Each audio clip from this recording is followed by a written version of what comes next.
the Digitakt, one of my most used pieces of gear. People definitely like to push this thing to the limit, myself included, to the point where I actually rarely see people using the Digitakt exclusively as a drum machine, as a 8-voice digital drum computer and sampler. And I'm going through a phase now where that's like the only way that I'm using it. And so I wanted to share that with you guys, bringing it back to the roots and just some insider tips on how I've been using it as a drum machine. Personally, even though it does downgrade samples to mono, I still think that this is the best drum machine that I use, that I own at this point.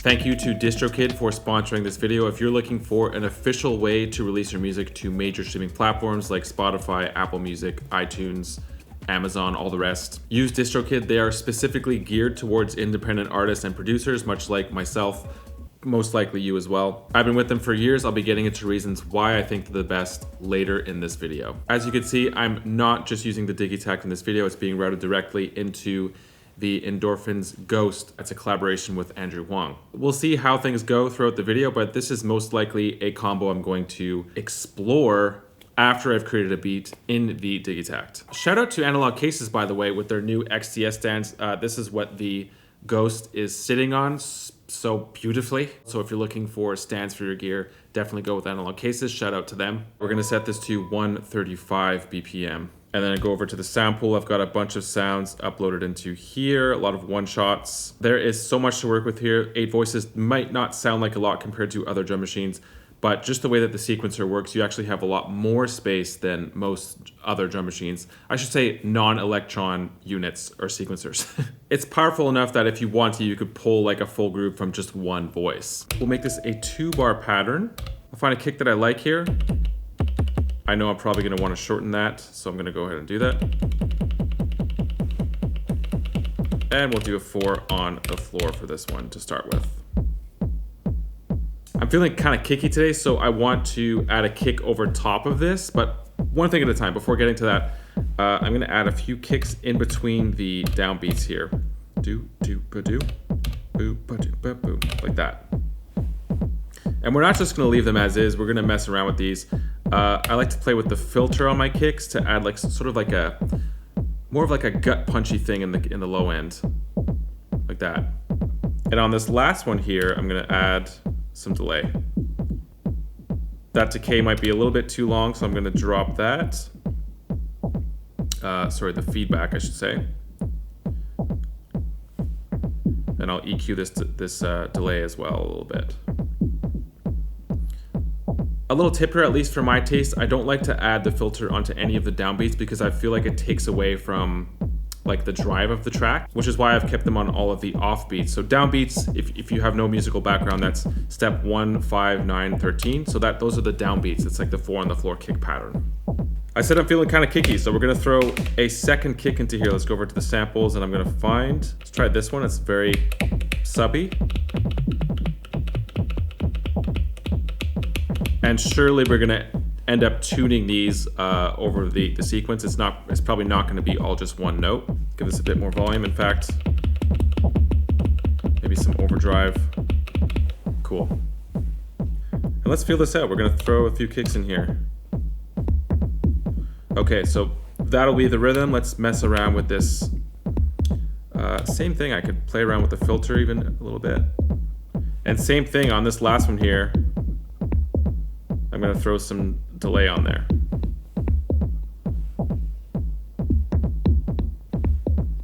And then we'll try tuning these up. We'll tune the notes. We can change the notes. In fact, we could turn this into something melodic. Bing, bing. So C, and we'll turn this into a C minor chord. So we got our G, our C, and this will be our E flat.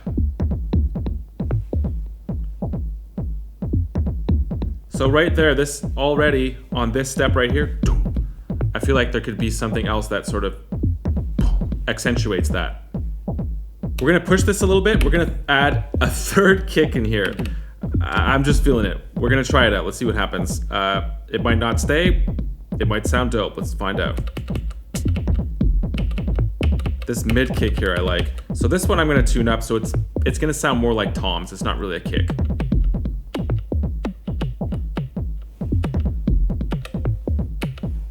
One and two and. What was that? And two and. So the and of 2. So step 7. We gotta do something here. Reverb.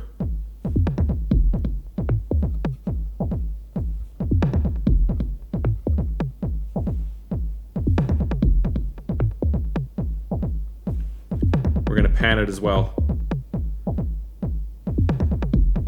Okay, copy this. I'm gonna copy it, paste it over to here, and this one will go left instead of right. And I'll change the note. Save that. This is already sounding super dope. The way I like to work with drums, because we're stepping into the higher frequencies, this is where I like to play with LFOs. So on this track in particular, this is the higher pitched toms, kicks, whatever you want to say.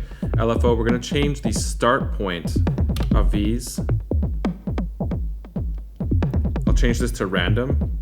It's a really subtle difference, but once you make all of these little baby step changes, I find that it really polishes up your drums, makes them sound great. Lots going on already.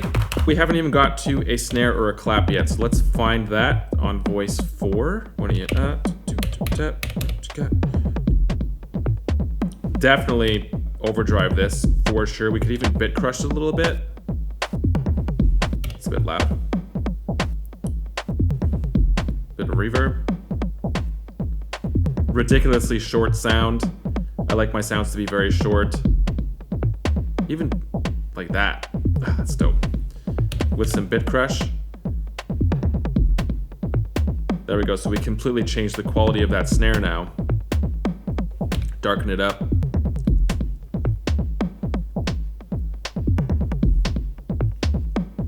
Give it some volume. Same as before, I'm gonna mess around with the filter on some of these. Just make them a little bit different. So I want 2 tops over top of this, so most likely hi-hats or high perks. Let's start with the hi-hats on voice 5 or track 5, channel 5. Sorry, I keep saying voice, I'm not even sure if that's like the correct term. Oh, love these hats, I always go to these ones. Okay, so put these on the ands. And then we'll add the 2 extra ones on this last one. We're going to, change the velocity on some of these so that it's not so square. Like this. Something like that. Even pan one of them.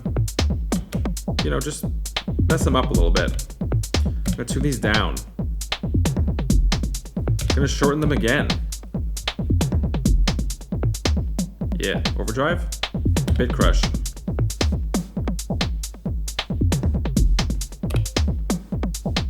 And same thing as before. I'm gonna mess around with the filter on a few of these just to switch them up a little bit. I'm doing this all by hand. I'm not using an LFO here, so it's consistent for every sequence.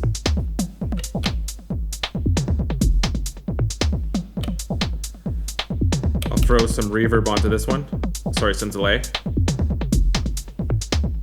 Again, we're at the higher frequencies. We're going to play with an LFO once again. So the starting point, again, I find that starting point works especially well in hi-hats. Again, random waveform. Play around with the speed and let's see what we could do here.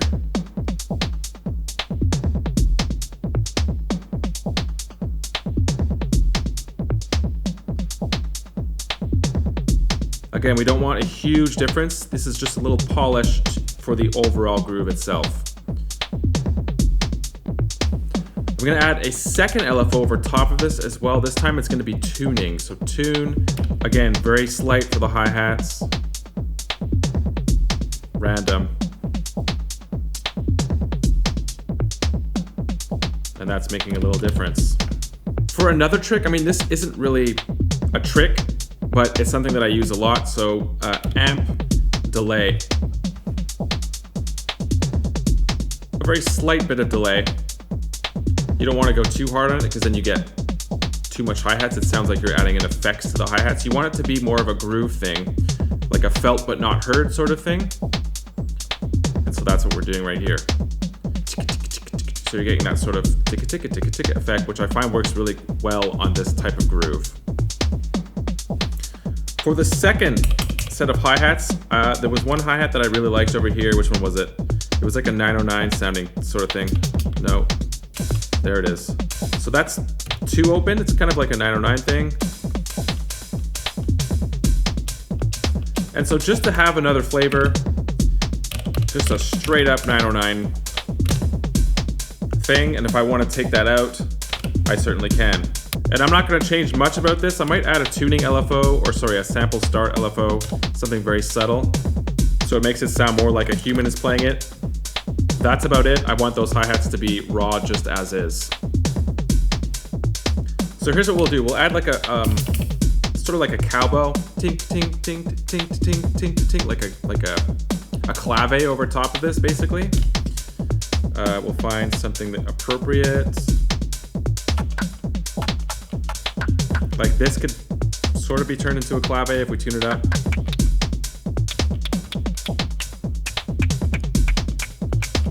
Make it super short. Reverb.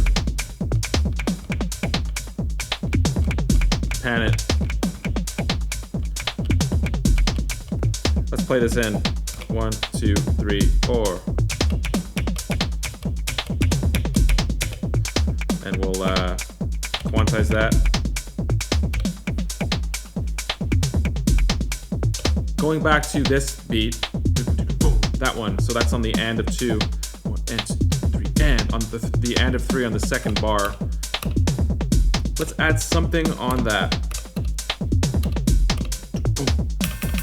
We're gonna accentuate that even more if we, just to have that option. What if we use this clap? We'll mess around with it. And 3, and. I think it's there. Yeah. What was that? Resonance. Okay. All right, so that's all 8 voices. The next thing we'll do is use Ghost as an effects unit, a master effects unit with the Digitakt, and see where it takes us. But before diving into that, if you are watching this video, there's a good chance that you create music like this, and maybe you're looking for a way to release that music. If you're looking to do that in an official way, DistroKid is the most professional and affordable option for doing this. And it's especially geared towards independent artists and producers. Let's look into it. There's a discount linked in the description of this video, which I encourage you to use. It's just over $20 a year to release unlimited music to all major streaming platforms. The thing that makes DistroKid amazing for independent artists is just the sheer amount of free promotional tools that they offer us. There is now a DistroKid iOS app, so you can check out your stats and information on your smartphone. Personally, one of my favorite free promotional tools is Hyperfollow, which is essentially a free link and bio link. I've been using it for years now to lead people to specific pages and help fund what it is that I do. And you could claim as many Hyperfollow pages as you'd like, free of charge. Just over $20 a year to release unlimited music. You keep 100% of your streaming earnings as well, which is another great deal. If you're an independent artist, to me, it's just a no-brainer. Join the team. There's over 1 million users using DistroKid, so yeah, join us. Ghost as a master effects. I see this pedal used all the time. It's been used with a bunch of different instruments. I haven't seen it used on drums though. I find that it's particularly interesting with drums. With this sort of setup though, in my opinion, you've got to be MIDI synced so that everything is tempo locked between these two, which is a huge plus. So a basic rundown of what this adds to the groove. I'm actually going to just solo voices 1 to 5. Turn this on. We got our mix knob. So as we turn up the mix knob, of course, we're going to lose some volume. But let's just see what sort of flavor this is adding here. Got a nice filter here. I could, of course, change the resonance. By hitting shift, you see that there's like the second print here, and I could control that as well. So that resonance is way down now. Bring it back up. So high pass, low pass, distortion. Let's bring this down. We're gonna bring the volume up of the Digitakt a little bit, like a crush. Big crusher. It's getting ridiculous now.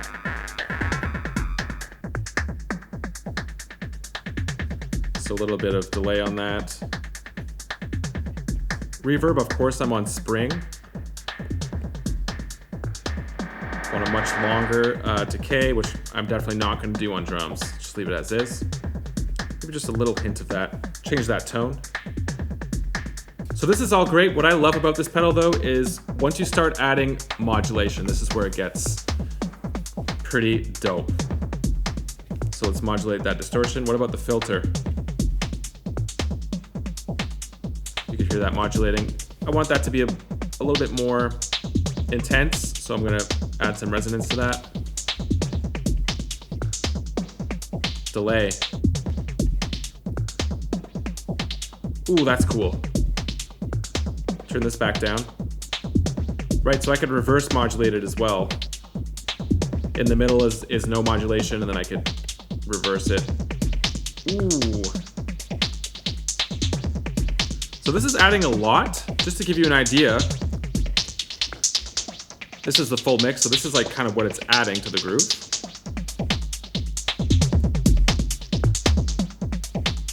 Very cool. And then this is one of my favorite features of the pedal is the routing right here. So I'm going to choose different routings and you get completely different results. Still, everything is modulating. My particular favorite is usually this one. Filter effects distortion. I just find it has so much more attitude. And we could also change the modulation as well, right? Like the rhythm or the speed of the modulation. And because we're tempo synced, everything is tempo locked. It's all rhythmic. With the full groove.